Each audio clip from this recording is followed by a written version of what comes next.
আসসালামু আলাইকুম সবাইকে। আজকে আমরা কাজ রিলেটেড বিভিন্ন প্রবলেম প্লাস কাজের বেসিক নিয়ে আলোচনা করব। তো প্রথমেই আমরা আগে একটু এই প্রশ্নটা পড়ি, তারপরে আমরা যাব আমাদের কাজ রিলেটেড প্রবলেমগুলোতে। সাথে এটাও কিন্তু আমাদের কাজেরই প্রবলেম। তো প্রশ্নটা কি বলতেছে, বৃত্তাকার পথে ঘূর্ণনশীল কোনো বস্তুর কেন্দ্রমুখী বল দ্বারা কৃত কাজ কত? তো এটা আমাদের একটা বৃত্তাকার পথ। তো এই বৃত্তাকার পথে আমাদের এই একটা বস্তু আছে, এই বস্তুটার কেন্দ্রমুখী বল দ্বারা কৃত কাজ কত হবে? তো এই বস্তুটার উপর কেন্দ্রমুখী বল কোন দিকে কাজ করবে? অবশ্যই কেন্দ্রের দিকে কাজ করবে, যেহেতু কেন্দ্রমুখী বল। তার মানে এখান থেকে কেন্দ্রমুখী বলটা কোন দিকে কাজ করতেছে? এইদিকে। যদিও আমরা জানি কেন্দ্রমুখী বল এদিকে কাজ করে, এবং তোমরা যদি ওই নিউটনিয়ান মেকানিক্সে ছিল এটা mv²/r আমাদের কেন্দ্রমুখী বলের মান। তো যাই হোক, আমরা ওগুলো নিয়ে এখন ডিল করতেছি না, আমরা ওটা পরে দেখব।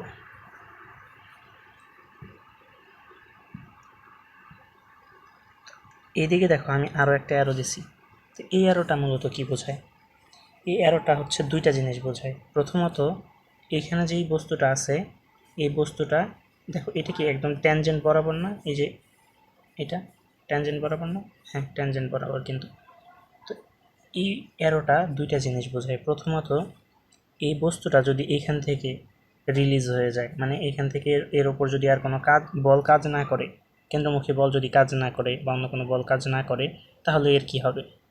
তাহলে এই যে লাইন দেখতেছো, আমরা অ্যারোটা দিছিলাম, এই অ্যারো বরাবর চলে যাবে এখান থেকে যদি রিলিজ হয়। যদি এখান থেকে রিলিজ হইতো তাহলে কি হইতো? এখান থেকে একটা ট্যানজেন্ট রাখতে হইতো আমাদের, এই ট্যানজেন্ট বরাবর চলে যেত। ওকে, যদি এখান থেকে হইতো তাহলে এইদিকে ট্যানজেন্ট বরাবর, মানে ট্যানজেন্ট বরাবর চলে যাবে। এটা হচ্ছে মেইন কথা।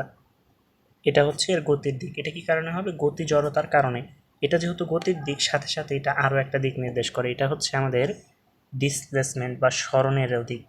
এর পরবর্তী সরণ কোন দিকে হবে? মানে ইমিডিয়েট তোমরা যদি কয়েকটা পয়েন্ট চিন্তা করতে পারো, যদি এরকম চিন্তা করতে, এরকম একটা পয়েন্ট, সাথে সাথে আরও একটা পয়েন্ট আছে, তো এই দুইটা পয়েন্টের মধ্যে এই জিনিসটা কানেক্ট করতো আমাদের সরণটার দিক। যাই হোক, আচ্ছা, আমরা ওগুলো নিয়ে আর বিস্তারিত যাইতেছি না, যদি ওটা ম্যাথের বিষয়। একটা বিন্দু থেকে আরেকটা বিন্দুতে কিন্তু পৌঁছানো যায় না, চাইলে তুমি পৌঁছাতে পারো না।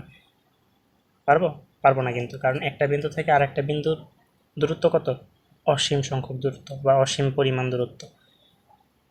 একটা উদাহরণ যদি এক্সাম্পল দিতে বলি, দিই, সেরকম হবে হচ্ছে, ধরো আমি যদি বলি একের একের ইমিডিয়েট পরে কোন সংখ্যা আছে, এটা কি বলতে পারবে? কেউ বলতে পারবে না, জীবনে বলতে পারবে না। একের ইমিডিয়েট পরে কে আছে কেউ বলতে পারবে না। অনেকে বলবে 2। আর একের পরে কি 2 আছে? একের পরে 1.11 মতো আছে, 1.00001 মতো আছে। এখন কতগুলা জিরো তুমি বসাবো এখানে? এটার হিসাব কেউ জানে না। সো মানে ম্যাথমেটিক্যালি আমরা এক বিন্দু থেকে আরেক বিন্দুতে পৌঁছাতে পারি না সাধারণত। একটা পয়েন্ট থেকে আরেকটা পয়েন্টে পৌঁছানো সম্ভব নয় এভাবে। আচ্ছা, যাই হোক, ওগুলো ম্যাথের বিষয়ে, আমরা ওগুলো নিয়ে আলোচনা করবো এখানে। তো আমি এখানে যে জিনিসটা দেখাতে চাচ্ছি, এখানে আমাদের এটা হচ্ছে কেন্দ্রমুখী ত্বরণ বা কেন্দ্রমুখী বল। আচ্ছা, আমরা বলকে সাধারণত এই ত্বরণ দিয়েই ডিফাইন করবো, বুঝছো? কারণ হচ্ছে বল সমান সমান কি, এম এ। এখানে এমটা তো অলওয়েজ ধ্রুবকই থাকবে এই বস্তুর জন্য, চেঞ্জ হইতে পারে কি, শুধু এ চেঞ্জ হইতে পারে, তাই না? আচ্ছা, যাই হোক, তো আমরা এখানে এফসি বা এসি, যাই হোক, এটা দিয়ে প্রকাশ করবো। এফসি মানে কি? সেন্ট্রিপেটাল ফোর্স, আর এসি মানে সেন্ট্রিপেটাল অ্যাক্সেলারেশন। ওকে, তো আমাদের এদিকে হচ্ছে কেন্দ্রমুখী বল কাজ করতেছে, ভালো কথা। আর এদিকে আমাদের কাজ করতেছে কি?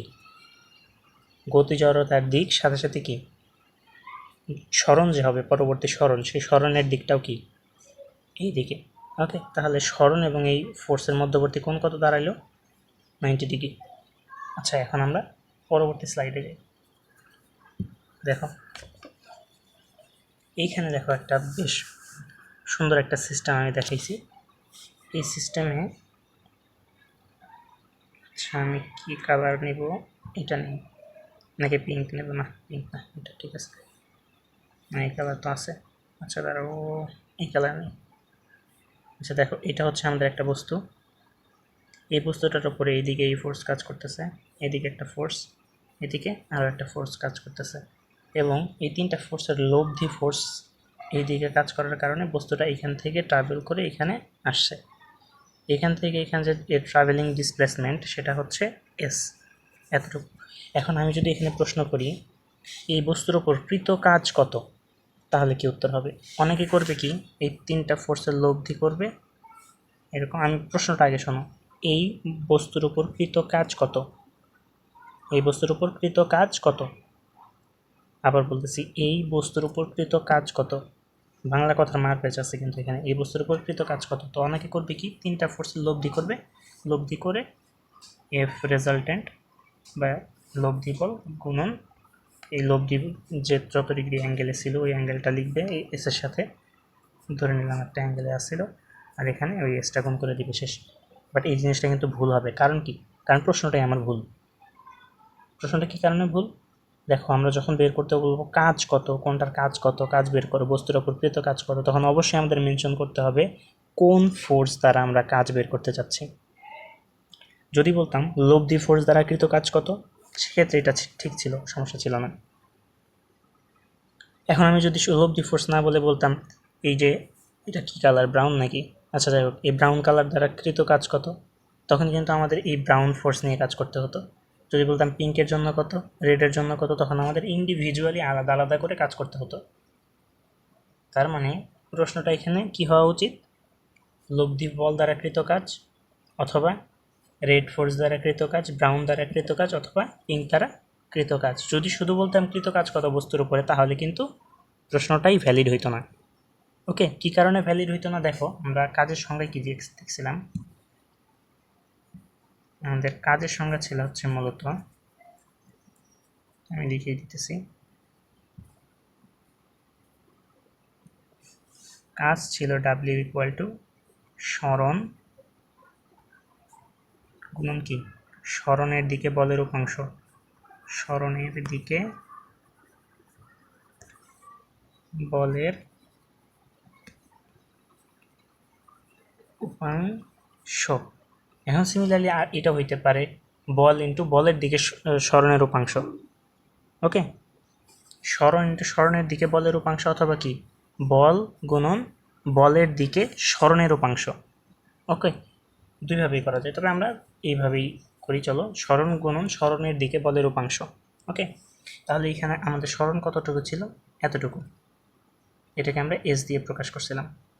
ওকে, এখন এই এস এর দিকে আমাদের বলের উপাংশ বের করতে হবে। সাপোজ আমরা এই ব্রাউন ফোর্স দ্বারা কৃত কাজ কত এটা বের করতে চাচ্ছি, তাহলে কি করতে হয়? ট্রিগনমেট্রি দিয়ে সিম্পলি এখানে একটা লম্ব আঁকতে হবে। এটা আমরা ভেক্টরেও দেখছিলাম, উপাংশ বের করা। এই ফোর্সের জন্য এইদিকে উপাংশ কত হবে? মনে করো এটা এক্স অ্যাক্সিসে ধরে নাও, তুমি ধরে নাও এক্স অ্যাক্সিসে, তাহলে এখানে থিটা বের করতে হবে। থিটার ভ্যালু ধরো দেওয়া আছে, আর এখানে আমাদের ফোর্সটা আমি F1 দিয়ে প্রকাশ করি, এটা θ1 দিয়ে প্রকাশ করি। ওকে, তাহলে আমাদের এই এক্স এর ভ্যালু কত হবে? F1 cos θ1, এটাই না এই এক্স এর ভ্যালু? এই যে এখানে উপাংশ কতটুকু, তো এত গুণন আমাদের এস, তাহলেই তো আমাদের এই ব্রাউন ফোর্স দ্বারা কৃত কাজ কত এটা বের হয়ে গেল। এখন F1 cos θ1 এটা কোত্থেকে আসলো? এটা তো ট্রিগনমেট্রি থেকেই আসছে। আচ্ছা, আমি একটু দেখাই, চলো। যদিও এটা খুবই সিম্পল একটা বিষয়, অনেকে বিরক্ত লাগতে পারে দেখাইতে, বাট আমি সবার জন্য ভিডিওটা যেহেতু করতেছি এই কারণে দেখাই দিতেছে। আচ্ছা ঠিক আছে, চলো আর কথা না বাড়াই। তো এটা ছিল আমাদের সেই ব্রাউন ফোর্স F1, এটা আমাদের θ1 ছিল, আর এটা আমাদের ছিল এক্স, এতটুকু, যেটা আমরা এস দিয়েও প্রকাশ করছিলাম, তাই তো? এখন এটা তো পুরোপুরি এস যদি এই পর্যন্ত হইতো, তখন আমাদের ফোর্সের কিন্তু এই পর্যন্ত হতো। তার মানে এখানে এস আর এক্স কিন্তু সমান না, সমান হইতেও পারে, সেটা বিষয় না, বাট এক্স্যাক্টলি সমানই হবে অলওয়েজ এটাও কিন্তু না। আচ্ছা যাই হোক, তো এটুকু হচ্ছে আমাদের এক্স। তো এক্স এর ভ্যালুটুকু আমরা বের করবো, এক্সটাই কি আমাদের উপাংশ। এখন দেখো তো এখানে ভূমি আর কি অতিভুজের সাথে সম্পর্ক আছে, তাহলে আমরা কি করতে হবে? cos theta, cos equal to কি ভূমি বাই অতিভুজ, তাহলে cos θ1 ইকুয়াল টু কি ভূমি বাই অতিভুজ, ভূমি কত এক্স, অতিভুজ কত F1, তাহলে এক্স এর ভ্যালু কত আসছে? F1 cos θ1। ওকে, তো এটা হচ্ছে আমাদের এক্স এর ভ্যালু। আর আমাদের কাজ যেহেতু যদি আমরা বের করি, তাহলে কি ডাব্লিউ ইকুয়াল টু এই এক্স গুণন কী হবে? এস হবে। এক্স এর ভ্যালু তো আমরা বেরই করলাম, আর এস আমাদের ডিসপ্লেসমেন্ট ছিল বা সরণ ছিল, কতটুকু সরণ ট্রাভেল করছে এখান থেকে এই পর্যন্ত। ওকে, তো আমরা এই রিলেটেড আরও একটা প্রবলেম চলো দেখি পরবর্তীতে। এই প্রবলেমটাতে দেখো এই ধরনের প্রবলেমগুলো কিন্তু ইম্পর্টেন্ট আছে। আচ্ছা দেখো এই প্রবলেমটাতে কী হয়েছে, ধরে নিই এইদিকে আমাদের এফ ফোর্স কাজ করতেছে এই বস্তুটার উপরে, এবং এই যে সারফেসটা, এই সারফেসটা হচ্ছে একটা প্লেন সারফেস। তো এই বস্তুটার উপরে এফ বল কাজ করতেছে, আর তো কোনো ঘর্ষণ বল কাজ করতেছে না এখানে, তাই তো, যেহেতু প্লেন সারফেস বলে দিছি। তাহলে এই ফোর্সটা এখান থেকে ধরো এস ডিস্টেন্স ট্রাভেল করছে, এদিকে এসে এস ডিস্টেন্স ট্রাভেল করছে, তাহলে এর উপর কৃত কাজ কত, এই ফোর্স দ্বারা এর উপর কৃত কাজ কত। সেক্ষেত্রে আমরা কীভাবে বের করবো, সিমিলার ওই আগের জিনিস, W equal to F S cos theta. এখন থিটাটার ভ্যালু কত দেখো তো, এফ ওই দিকে এস ওই দিকে, তাহলে থিটার ভ্যালু কত, 0, যেহেতু একই দিকে, তাহলে এটা কি 0 হবে, তাহলে আলটিমেটলি উত্তর কি এফ এস। ওকে, তো এটা আমাদের খুবই সিম্পল একটা বিষয় ছিল। বাট যদি আমাদের এই সারফেসটা কী হয়ে যেত বলো তো, যদি রাফ সারফেস হয়ে যেত সেক্ষেত্রে কীভাবে বের করতাম আমরা, সারফেসটা যদি রাফ হতো সেই ক্ষেত্রে কিন্তু ধরো এইদিকে আমাদের, আচ্ছা সরি, হ্যাঁ এইদিকে আমাদের এফ ফোর্স কাজ করতেছে, ভালো কথা, এইদিকে বস্তুটার গতি হয়েছে। এখন একটা জিনিস দেখবা তোমরা সবসময়, এটা মাথায় রাখবা, সেটা হচ্ছে ঘর্ষণ অলওয়েজ গতির বিপরীতে কাজ করবে, ঘর্ষণ অলওয়েজ গতির বিপরীতে কাজ করবে। তার মানে এদিকে যেহেতু গতিশীল বস্তুটা, তাহলে ঘর্ষণ বল কোন দিকে কাজ করবে, এইদিকে। এখন ঘর্ষণ বলকে আমরা সাধারণত এফ কে দিয়ে প্রকাশ করি, যেহেতু এটা একটা কাইনেটিক ঘর্ষণ বা ফ্রিকশন। ওকে, সো এই কারণে এটাকে আমরা এফ কে দিয়ে প্রকাশ করি, ছোটো হাতের এফ কে। আচ্ছা ঠিক আছে, তার মানে আমাদের ঘর্ষণ বল কাজ করতেছে এইদিকে, তার মানে এই বস্তুটার উপর এখন, আগে কিন্তু একটা বল কাজ করতেছিল শুধু এইটা, যখন প্লেন সারফেস ছিল। এখন রাফ সারফেস থাকার কারণে এই বস্তুটার উপরে কয়টা বল কাজ করতেছে, দুইটা, এইদিকে একটা আর এইদিকে আরও একটা। তার মানে এখন যদি আমরা বলি বস্তুটার উপর কাজ কত, সেক্ষেত্রে আমাদের তিনটা প্রশ্ন হইতে পারে এখানে কাজের জন্য। বস্তুটার উপর লব্ধি বল দ্বারা কৃত কাজ কত, বস্তুটার উপর এই বল দ্বারা কৃত কাজ কত, বস্তুটার উপরে এই ঘর্ষণ বল দ্বারা কৃত কাজ কত। তো আবার ধরে নিই বস্তুটা এখান থেকে এই পর্যন্ত ট্রাভেল করছে, এস ডিস্টেন্স, সরি ডিসপ্লেসমেন্ট হবে, বারবার ডিস্টেন্স হবে, সরণ হবে মূলত। সরণ এবং দূরত্বের মধ্যে কিন্তু অনেক বিস্তর পার্থক্য আছে এবং খুবই ইম্পর্ট্যান্ট পার্থক্যগুলো। যাই হোক, তো এইটুকু হচ্ছে আমাদের সরণ হয়েছে, এতটুকু। এখন আমাদের কাজ কীভাবে বের করব, যদি আমি শুধু প্রশ্ন করি বস্তুটার উপর কৃত কাজ কত, তাহলে প্রশ্নটা কি আবার ভুল। কীভাবে বলবো আমরা, বস্তুটার উপর লব্ধি বল দ্বারা কৃত কাজ কত, সেক্ষেত্রে আমাদের এই যে এফ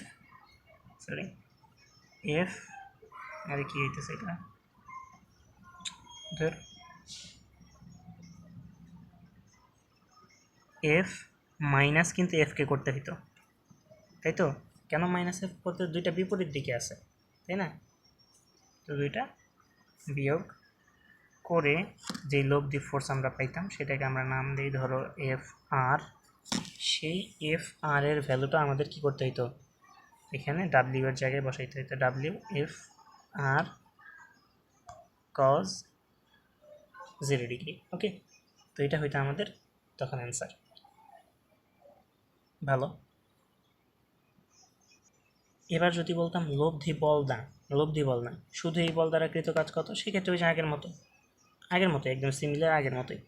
এবার যদি আমি বলতাম এই ঘর্ষণ বল দ্বারা কৃত কাজ কত, সেক্ষেত্রে কী করতে হইতো আমাদের, সেই ক্ষেত্রে আমাদের করতে হতো হচ্ছে,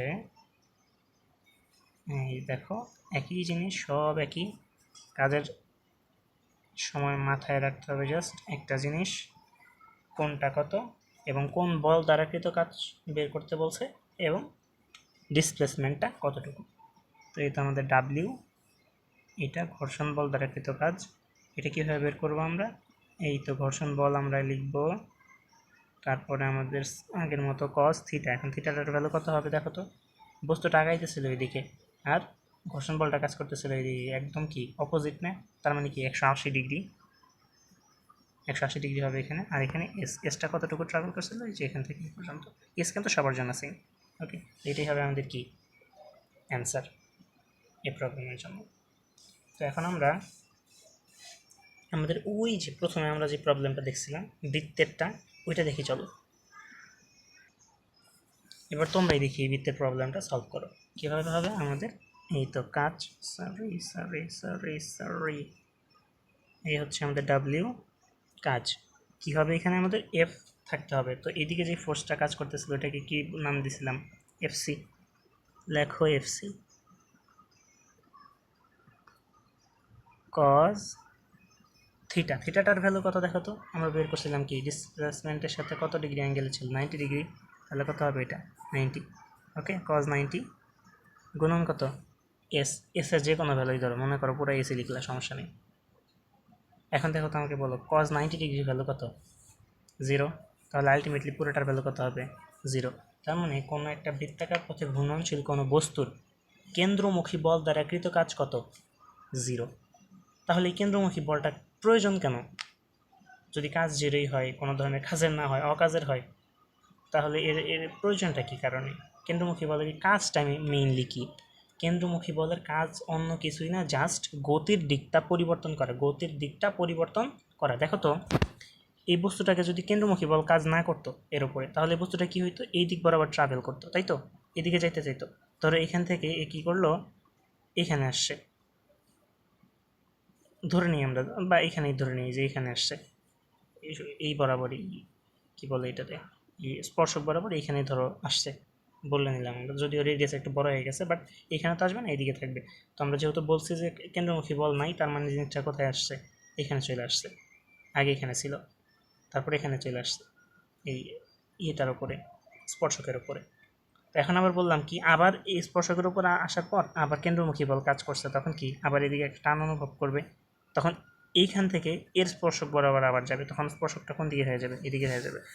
তখন আবার ধরো এখানে চলে আসছে, এখানে, তখন আবার যদি কাজ করে তখন কি আবার এদিকে, মানে আলটিমেটলি একটা কি গোলাকার পথ তোমরা পাবা যদি কেন্দ্রমুখী বল এরকম থেকে থেকে কাজ করে। বাট কেন্দ্রমুখী বল কি এরকম থেকে থেকে কাজ করে? থেকে থেকে কাজ করে না, কিন্তু কেন্দ্রমুখী বল অলওয়েজ কাজ করতেছে বৃত্তাকার পথে ঘূর্ণনশীল। তার কারণে রেডিয়াসটা আমাদের এখান থেকে এখানে না, রেডিয়াসটা অলওয়েজ কী হবে? সেমই থাকবে। ওকে, এখানে আর এখানে এখানে আসবে না, রেডিয়াসটা অলওয়েজ সেম থাকবে, এবার জাস্ট দিকটা পরিবর্তন হবে। আশা করি সবাই বুঝতে পারছি প্রবলেমগুলো। কোন ধরনের প্রশ্ন থাকলে তোমরা কমেন্টে জানাবে। আজকের মতো এই পর্যন্ত, আল্লাহ হাফিজ।